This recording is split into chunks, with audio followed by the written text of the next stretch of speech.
Sarah Martinez stepped out of the dusty military transport vehicle, her boots hitting the gravel with a soft crunch that seemed to echo in the sudden silence.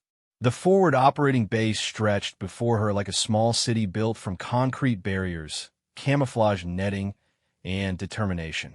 Desert heat shimmered off the metal structures, and the air carried the familiar mixture of diesel fuel, sand, and something she couldn't quite identify, but knew meant serious business. At 26, Sarah looked even younger than her years. Her compact frame and quiet demeanor had earned her more than a few dismissive glances during her rapid rise through the ranks. Now, as she shouldered her gear and walked toward the command center, she could feel dozens of eyes tracking her movement. Word traveled fast in places like this, and everyone knew the new operations coordinator had arrived. The base buzzed with controlled chaos. Soldiers moved with purpose between buildings, their equipment clanking softly as they went about their duties. Radio chatter crackled from open doorways, mixing with the distant hum of generators and the occasional roar of aircraft overhead. This wasn't her first deployment, but it was her first time taking on a leadership role in an active combat zone. Sarah had earned her position through a combination of tactical brilliance and an uncanny ability to see patterns others missed. During her training at Fort Leavenworth, instructors had watched in amazement as she consistently outperformed seasoned officers in complex war games. Her solutions were often unconventional, but they worked with a precision that left even skeptics nodding in approval. The path to this moment hadn't been easy. Growing up in a small Texas town, Sarah had been the daughter of a mechanic and a school teacher. Military service had seemed like the best way to pay for college and see the world beyond the flat horizons of her hometown. What she discovered was a calling that went deeper than she'd ever imagined. Her first assignment had been with a logistics unit in Germany, where she'd quickly distinguished herself by streamlining supply chains and identifying inefficiencies that had plagued the base for years. When her commanding officer rotated out, Sarah found herself temporarily in charge of operations that kept 3 different units supplied and mission-ready. The temporary assignment stretched to 6 months, and by the end, even the most experienced sergeants were coming to her for guidance. The promotion to lieutenant had come with orders for advanced tactical training, followed by a brief stint at the Pentagon, where she'd worked on operational planning. It was there that she'd caught the attention of Colonel Rebecca Hayes, a decorated officer known for her ability to spot talent and her willingness to take calculated risks on promising personnel. Colonel Hayes had been the one to recommend Sarah for this assignment, despite protests from several senior officers who felt she lacked the experience for such a critical position. The forward operating base was a crucial link in a larger operation, responsible for coordinating intelligence gathering, supply routes, and tactical support for units spread across a contested region. As Sarah approached the command center, she noticed a group of senior non-commissioned officers standing near the entrance. Their conversation stopped as she drew near, and she caught the tail end of what sounded like a less than enthusiastic discussion about new arrivals. The sergeant closest to her, a weathered man with 3 decades of service written in the lines around his eyes, looked her up and down with barely concealed skepticism. "You must be Lieutenant Martinez," he said, his tone carefully neutral. "I'm Sergeant First Class Jenkins. I run the day shift operations here." Sarah extended her hand, meeting his firm grip with one of her own. "Pleasure to meet you, Sergeant. I'm looking forward to working with your team." Jenkins nodded slowly, but she could see the doubt in his expression. Behind him, the other NCOs exchanged glances that spoke volumes about their confidence in the Army's decision to send them such a young officer. Sarah had seen those looks before and knew she'd need to prove herself quickly if she wanted to earn their respect. The command center itself was a marvel of organized complexity. Multiple computer stations lined the walls, their screens displaying everything from satellite imagery to supply inventories to personnel locations. A large central table held detailed maps covered in colored pins and notations that tracked friendly and enemy positions across hundreds of square miles. Radio operators sat at their stations, maintaining constant contact with units in the field, their voices calm and professional despite the life and death nature of many conversations. Major Thomas Crawford, the outgoing operations coordinator, looked up from a stack of reports as Sarah entered.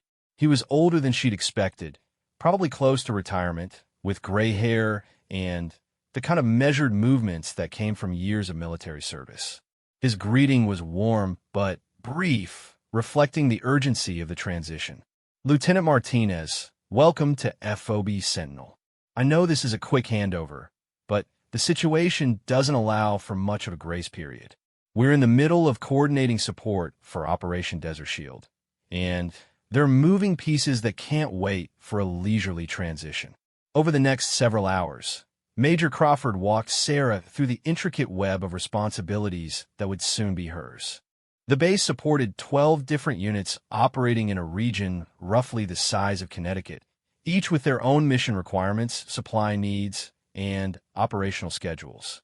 Intelligence flowed in constantly from various sources, requiring analysis, verification, and rapid dissemination to the units that needed it most. The complexity was staggering. Sarah found herself tracking convoy routes that had to be adjusted in real time based on intelligence about enemy activity, coordinating air support for units in contact with hostile forces, and managing supply requests that range from ammunition to medical supplies to replacement parts for critical equipment. Every decision rippled outward, affecting the safety and effectiveness of hundreds of soldiers. As the day wore on, Sarah became increasingly aware of the scrutiny she was under. The senior NCOs watched her reactions to various situations, testing her knowledge with carefully worded questions that could reveal gaps in her experience. The junior officers seemed torn between professional courtesy and obvious uncertainty about serving under someone so young and relatively inexperienced in combat operations. One particular moment stood out. A unit in the field reported contact with enemy forces and requested immediate close air support. Major Crawford handed Sarah the radio, watching as she coordinated with the Tactical Operations Center to get aircraft redirected to the endangered unit. Her voice remained steady as she relayed grid coordinates, target descriptions, and friendly force locations to the pilots, but she could feel sweat beading on her forehead as she realized this was her first time coordinating live fire support. The mission was successful. The enemy force was neutralized without friendly casualties, and the endangered unit was able to continue their patrol. But Sarah noticed that even this success didn't seem to fully convince the watching NCOs. She suspected they viewed it as beginner's luck rather than competence. That evening, as Major Crawford prepared for his departure the next morning, he sat down with Sarah in his temporary office. The space was sparse, containing little more than a desk, 2 chairs, and a secure communication system that never seemed to stop receiving messages. "I won't lie to you, Lieutenant," he said, his tone serious but not unkind. "This is one of the most challenging assignments you could have drawn. The pace never lets up, the stakes are always high, and you'll be making decisions that directly impact the lives of soldiers in the field. Some of the people here think you're too young for this job." Sarah met his gaze steadily. "What do you think, sir?" Crawford smiled for the first time since she'd arrived. "I think Colonel Hayes doesn't recommend people lightly, and I think you'll figure it out. But you should know that you're going to face some resistance. These are good people, but they've seen young officers come and go, and they're naturally skeptical of anyone who hasn't earned their stripes in combat." The major leaned back in his chair, studying her face. "The key is to listen more than you talk, at least at first. These NCOs know this operation inside and out. They've been keeping things running smoothly, and they don't need someone coming in and trying to fix what isn't broken. Earn their trust by demonstrating competence, not by trying to prove how smart you are." Sarah nodded, absorbing the advice. She'd heard similar guidance before, but it felt more weight-bearing given the circumstances. Tomorrow, she would officially take over responsibility for coordinating operations across a region where American lives depended on her decisions. The thought was both terrifying and exhilarating. That night, Unable to sleep despite her exhaustion, Sarah walked the perimeter of the base. The desert air had cooled considerably, and the stars above were brighter than anything she'd ever seen back home. Sentries nodded respectfully as she passed, but she could sense their continued uncertainty about her presence. Near the motor pool, she encountered Sergeant Jenkins conducting a late-night inspection of vehicles scheduled for a dawn convoy. He looked surprised to see her, but didn't seem annoyed by the interruption. "Couldn't sleep either?" he asked, his tone slightly warmer than it had been during their first meeting. "Too much to process, I suppose," Sarah replied. "Mind if I ask what you're checking for?" Jenkins gestured toward the vehicles, explaining the detailed inspection process that preceded every convoy. He showed her how they checked for signs of tampering, verified that communication equipment was functioning properly, and ensured that each vehicle carried the appropriate emergency supplies. His knowledge was encyclopedic, and Sarah found herself genuinely impressed by the thoroughness of the procedures. "How long have you been doing this, Sergeant?" she asked. "This specific job?" "About 8 months. Military service in general?" "Longer than you've been alive, Lieutenant." He paused, seeming to consider his words carefully. "I've seen a lot of young officers come through here. Most of them are smart, well-trained, and genuinely want to do good. But there's a difference between classroom smart and field smart, and sometimes it takes a while to develop the latter." Sarah understood the message beneath his words. He wasn't being hostile, but he was making it clear that her real test would come when she faced situations that couldn't be solved with textbook solutions. She appreciated his honesty, even if it added to the pressure she already felt. The next morning arrived with the usual controlled urgency that characterized life at the forward operating base. Sarah officially assumed her duties as operations coordinator as Major Crawford climbed aboard the transport that would take him to his next assignment. His final words to her were simple but pointed: "Trust your training, trust your people, and don't be afraid to ask questions." Within hours of taking over, Sarah faced her first significant challenge. Intelligence reports indicated that a major enemy supply route had shifted, potentially exposing 2 of their patrol units to increased danger. The information came from multiple sources, but the details were contradictory, and time was running short to reposition friendly forces if the threat was real. Sarah gathered her senior staff around the central planning table, spreading out maps and intelligence reports as she explained the situation. Sergeant Jenkins and the other NCOs listened carefully, asking pointed questions about the reliability of the intelligence and the potential consequences of different courses of action. The room fell silent as everyone waited for her decision. Sarah could feel the weight of their expectations and their doubts. This was exactly the kind of situation where a wrong choice could have serious consequences, and she knew that how she handled it would significantly influence how her new team viewed her capabilities. She took a deep breath, reviewed the available information one more time, and made her call. 2 units would be repositioned to safer areas, while a third would move to investigate the suspected enemy activity. It was a decision that balanced caution with the need to maintain operational effectiveness, but she wouldn't know if it was the right choice until events played out over the next several hours. As her staff began implementing the new orders, Sarah noticed that the atmosphere in the command center had changed subtly. People were watching her more carefully now, paying attention to how she processed information and communicated with the field units.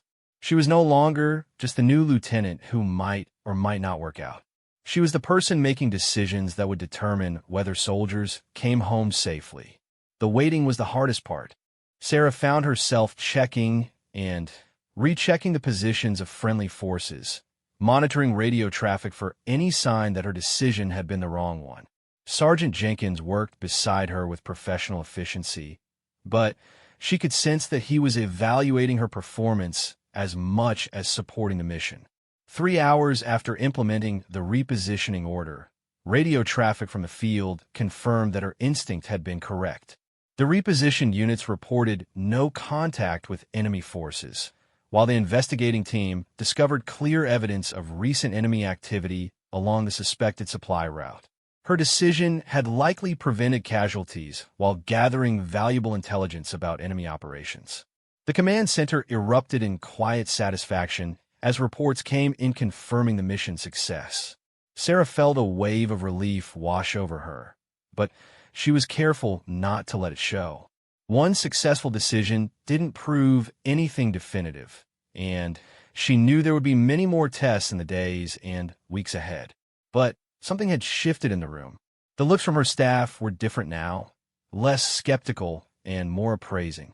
She had made a difficult decision under pressure and gotten it right, earning a small measure of respect from people whose good opinion mattered greatly. As evening approached, and the day shift prepared to hand over operations to the night crew, Sergeant Jenkins approached Sarah's desk. His expression was thoughtful, and when he spoke, his tone carried a note of grudging approval. "Good call on the repositioning, Lieutenant. Shows you're not afraid to make the tough choices when they need to be made." Sarah looked up from the reports she was reviewing. "Thank you, Sergeant. I have to admit, I wasn't entirely certain it was the right move until we got confirmation from the field." Jenkins nodded slowly. "None of us ever are. That's what makes it leadership instead of just following a checklist. You made a call based on the best information available, and you were willing to live with the consequences. That's what matters." It was a small acknowledgement, but Sarah recognized its significance. She had passed the first test, earning a measure of credibility with one of the most influential NCOs on the base. It was a good start, but she knew that building real trust and respect would require consistent performance over time. That night, as she finally managed to get some sleep, Sarah reflected on the events of her first day in command. The challenge was everything Major Crawford had warned her about, and more. But she had handled the pressure, made sound decisions, and begun the process of earning her team's confidence. Tomorrow would bring new challenges, and she knew that each decision would be scrutinized by people who had every right to demand excellence from their leaders. The thought should have been daunting, but instead Sarah felt a growing sense of excitement.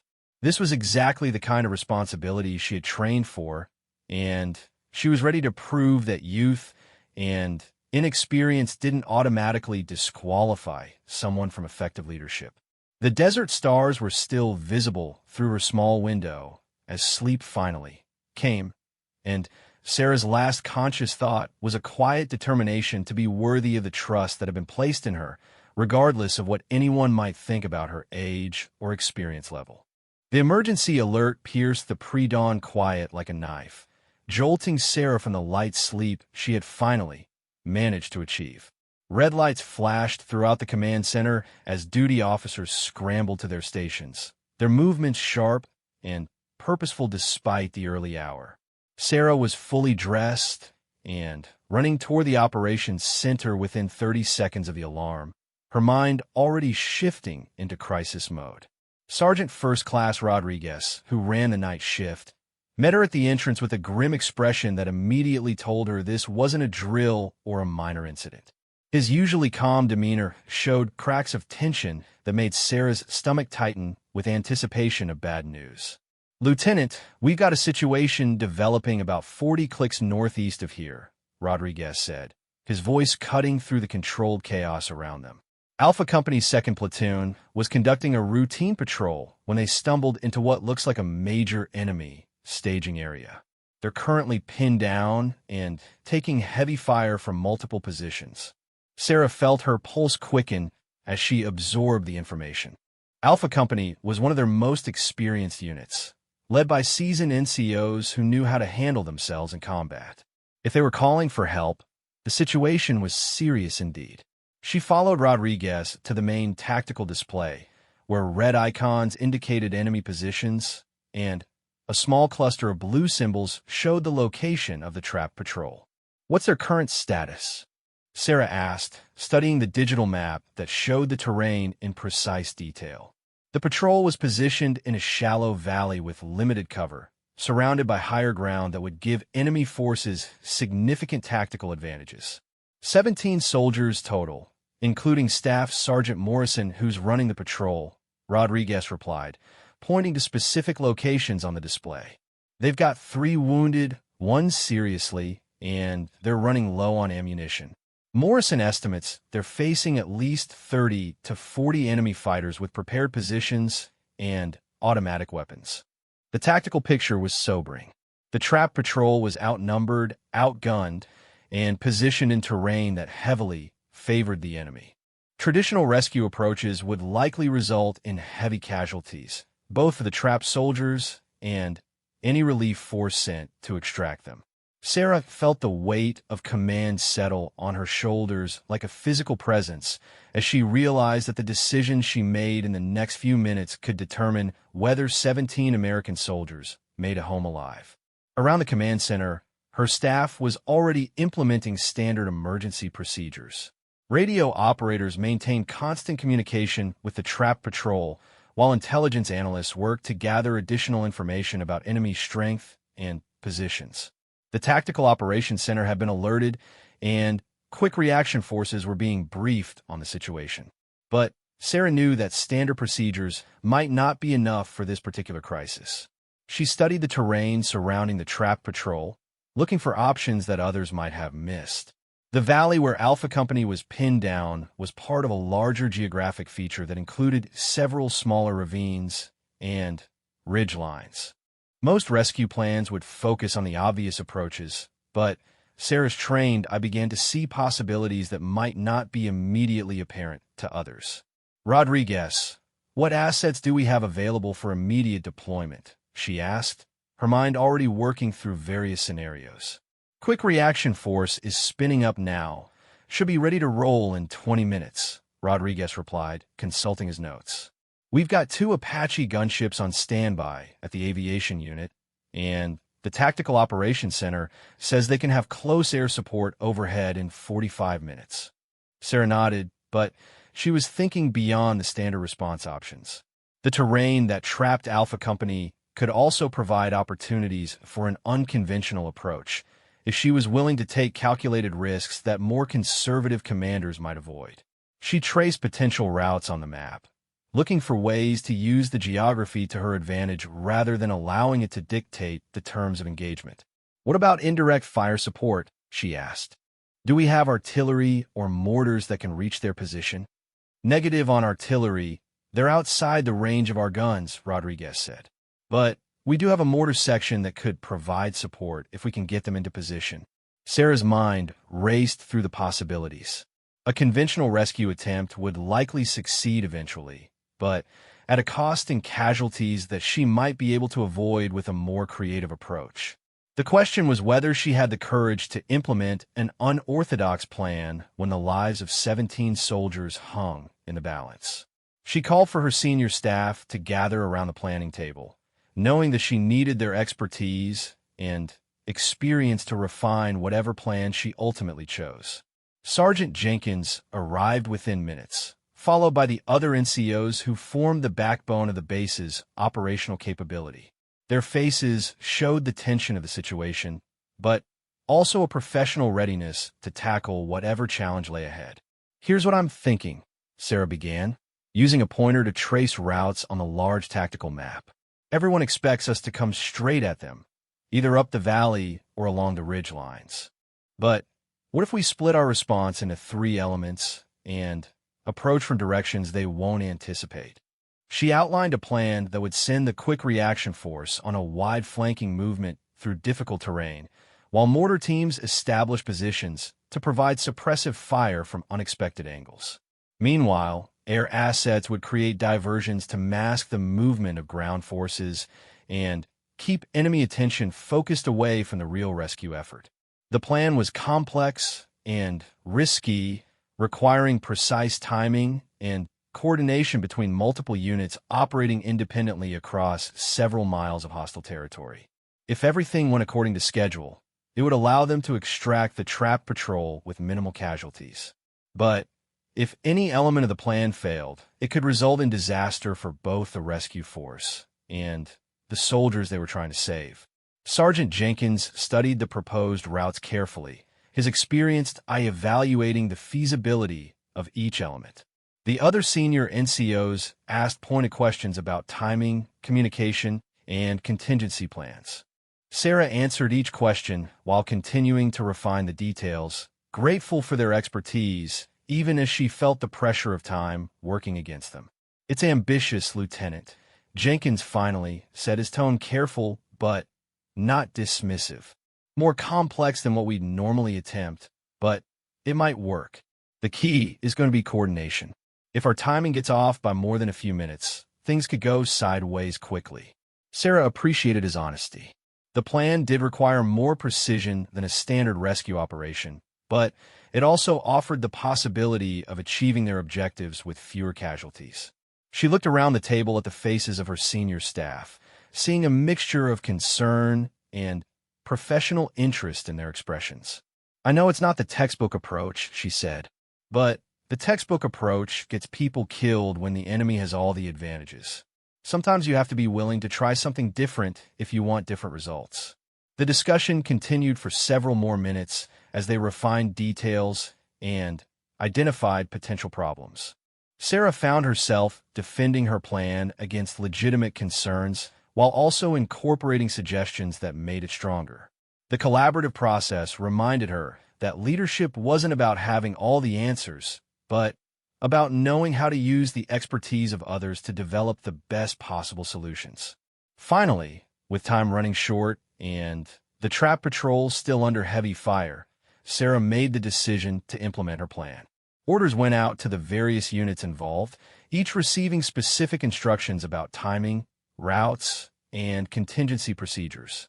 The command center buzzed with controlled activity as everyone worked to coordinate what would either be a masterful rescue operation or a costly failure.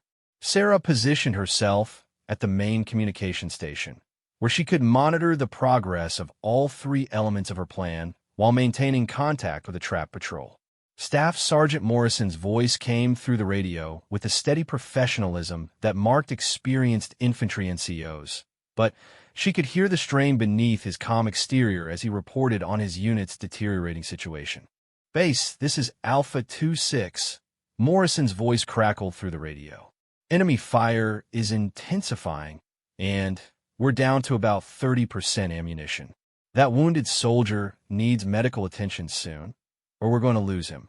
Sarah keyed her microphone, keeping her voice steady despite the tension she felt. "Alpha 2-6, this is Base. Relief is en route with multiple elements. Maintain your current position and be prepared to mark your location with smoke when directed. Help is coming." The next 30 minutes were among the longest of Sarah's career. She tracked the progress of her rescue elements on the digital display, watching as they moved through the challenging terrain toward their assigned positions.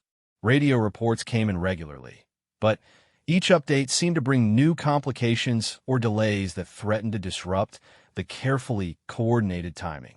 The mortar teams reached their positions first, but discovered that the terrain was more challenging than anticipated, requiring them to adjust their setup and delaying their readiness by precious minutes.